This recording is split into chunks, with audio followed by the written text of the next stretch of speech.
அதிகமான பொருள் பார்த்தீங்கன்னா மாட்டுல இருந்து வரக்கூடிய கழிவு பொருள் தான். அதை பத்தி அவங்க சொல்லுவாங்க, நல்லா கவனிச்சுக்கோ. இது நீ வீட்டிலேயே ரெடி பண்ணி உன் வீட்டில் செடி வச்சிருக்க, மரம் வச்சிருக்க அப்படின்னா நீயே ஊற்றலாம். பயிர்கள் பார்த்தேன்னா ரொம்ப வேகமான வளர்ச்சியை தரக்கூடியது. சரியா? இதுக்கு பேர் பஞ்சகாவியம்னு பேரு. இதுக்கு இன்னொரு பேரு ஜீவாமிர்தம்னு பேரு. ஜீவம்னா உயிர். சரியா? உயிரை என்ன செய்யறது? உயிரை என்ன செய்யறது? வளர்க்கறது. சரியா? அதுக்கு உண்டான பொருட்கள் என்னென்னன்றதை சொல்லுங்க. பஞ்சகாவியம் இப்போ வந்து நம்ம ரெடி பண்ண போறோம். சரியா? இது என்ன அப்படின்னா தாவரங்கள் வளரக்கூடியதுக்கு நியூட்ரிஷன், அதாவது ஊட்டச்சத்து மாதிரி தான் இது. ஓகேவா? நெக்ஸ்ட் வந்து இப்ப நம்ம வீட்டுல செடி நம்மளே சொந்தமா வந்து ஒரு தோட்டம் வச்சிருக்கோம் அப்படின்னா நம்ம உரம் என்ன போடுவோம் அப்படின்னா மாட்டுச்சாணம் போடுவோம். இல்ல அப்படின்னா என்ன பண்ணுவோம் அப்படின்னா மண்புழு உரம் போடுவோம் இல்லையா? அந்த மண்புழு உரம் வந்து ஃபுல்லாமே வெளியில வாங்கணும் அப்படின்னா விலை வந்து அதிகமா இருக்கும். நம்ம அடிக்கடி என்ன பண்ணுவோம் அப்படின்னா அதிகமான அமௌண்ட்டை வந்து பே பண்ணி நம்ம என்ன பண்ண வேண்டியது.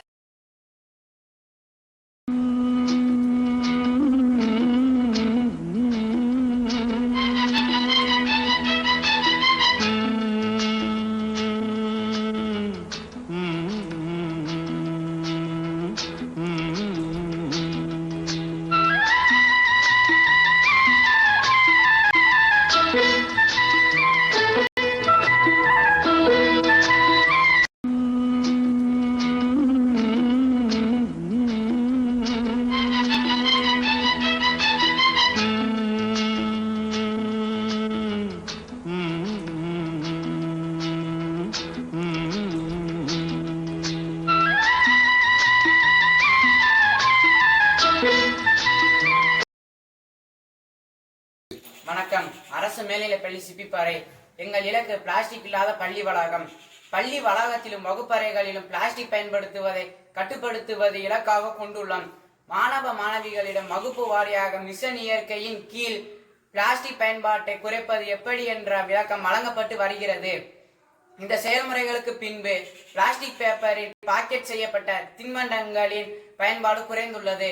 கடந்த காலங்களில் அதிகமான பிளாஸ்டிக் குப்பை சேர்ந்து வந்தது. மிஷன் இயற்கை செயல்பாடுகளுக்கு பின்பு பள்ளி வளாகம் முழுவதும் பிளாஸ்டிக் குப்பை குறைந்துள்ளது. மாற்றத்தை நோக்கி எங்களின் செயல்பாடுகள் வெற்றியை தந்தது. நன்றி.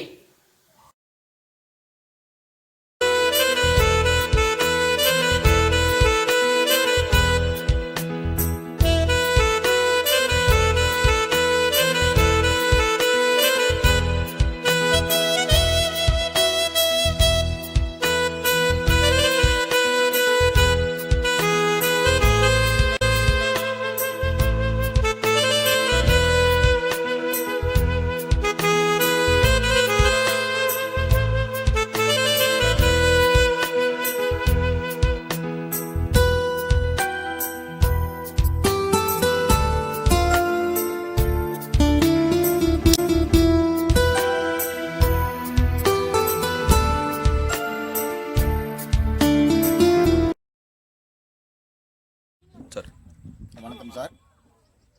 நான் சிப்பிப்பாறை அரசு மேல்நிலைப் பள்ளியில் எக்கோ கோஆர்டினேட்டராக இருக்கேன். இன்றைக்கி மாவட்ட ஆட்சித்தலைவரும் ரோர் அமைப்பும் சேர்ந்து ஏற்பாடு பண்ணியிருந்த இந்த பசுமை சாம்பியன் அவார்டுக்கு ரோர் அமைப்பிலேருந்து கூப்பிட்டு வந்திருந்தாங்க. அதில் வண்ணத்து பூச்சிகளை பற்றியும் தட்டானம் பற்றியும் மரங்களை பற்றியும் மற்ற சின்ன உயிரினங்கள் பற்றியும் ரொம்ப அருமையாக சொன்னாங்க. திரு விவேக் அவர்களுடைய பங்களிப்பாக அதை பற்றி மாணவர்களுக்கு விளக்கும்படி சொன்னார்.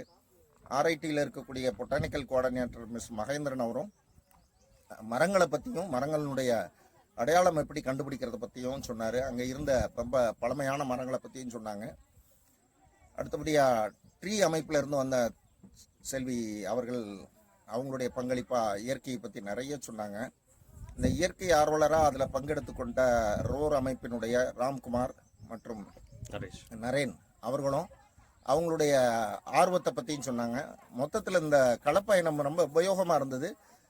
எதிர்காலத்தில் இது மாதிரி நிறைய களப்பயணங்களை ஏற்படுத்தி கொடுத்தா மாணவர்களுக்கு இயற்கையின் மேலே ஒரு பெரிய புரிதல் வரும். அதனுடைய வளர்ச்சியில் அவங்களுடைய பங்கெடுப்பாங்கங்கிறது என்னுடைய கருத்து. நன்றி.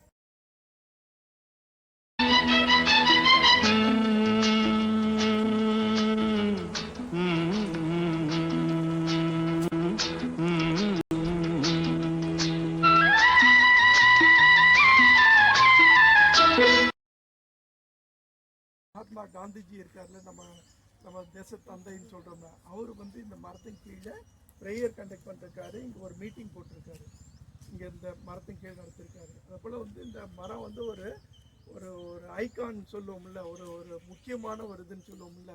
ராஜபாளையம்னா நிறைய இதெல்லாம் சொல்லுவோம். ராஜபாளையம் நாயை பற்றி சொல்லுவோம், மாம்பழம் பற்றி சொல்லுவோம். அதே போல் இந்த மரமும் வந்து இந்த ராஜபாளையத்துக்கு ஒரு பெருமையை தரக்கூடிய ஒரு இது. கிட்டத்தட்ட